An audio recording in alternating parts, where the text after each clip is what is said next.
So it bends round. It's about 250, 300 metres from Angelita Court as it goes round, and then it hits that hill just to the left of where that you see the plant machinery at the top where they're building the new estate. There's a road that comes down the hill and curves round. So it's just to the left of that road where it will hit that hill.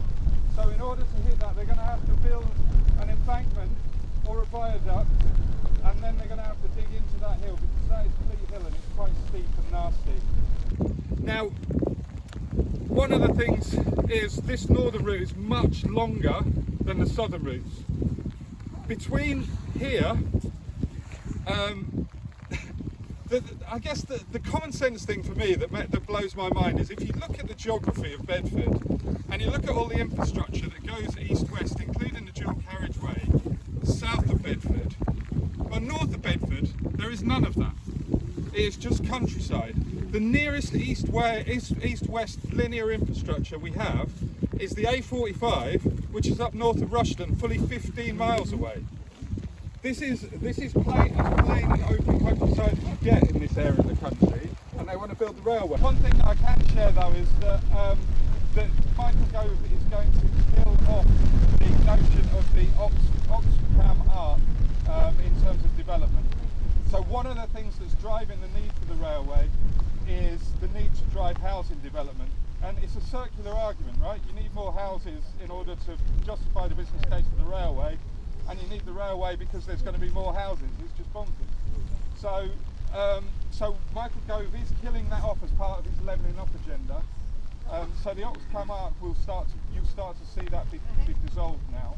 So there'll be less pressure around the housing development from the Oxfam arc piece. There'll probably still be pressure for housing development, I guess, but Richard's one of those against the targets, which helps. Sorry? He's against the targets that have been set, the housing development targets. Yeah, I mean, if you look at the Oxfam arc, it's nuts. The Oxfam arc covers 5.7% of the population, 4.7% of the land mass of the UK, but it's expected to take a third of the housing growth between now and 2050. It's just totally disproportionate, and it hardly goes along with the levelling up agenda of pushing investment up into the north. So the other thing is, of course, the environmental impact in terms of the carbon footprint, right? South is a lot flatter. Where the cut-in will be for Clapham, there will be a requirement for 42,000 truckloads of earth to be moved in order to support it. 42,000, right? That is a massive carbon footprint that is not necessary with the southern routes, where it's flatter, straighter and shorter. The southern routes, although it does take up some countryside, it's 7 kilometres shorter. So it's that much less countryside, it's that much less steel, it's that much less concrete. The carbon footprint is much, much lower.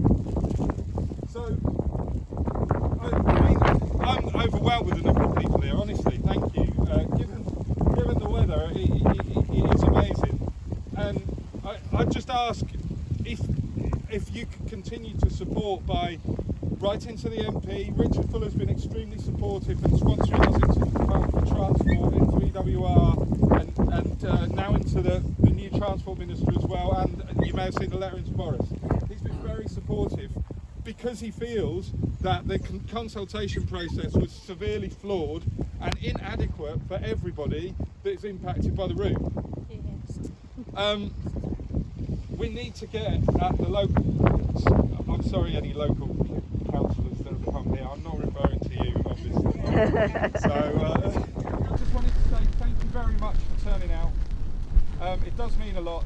Look, the team that work on this, they spend a lot of time and effort in the background, researching information, communicating with people, trying to drum up support, and it does mean a lot that you lot have all turned out, so thank you very much.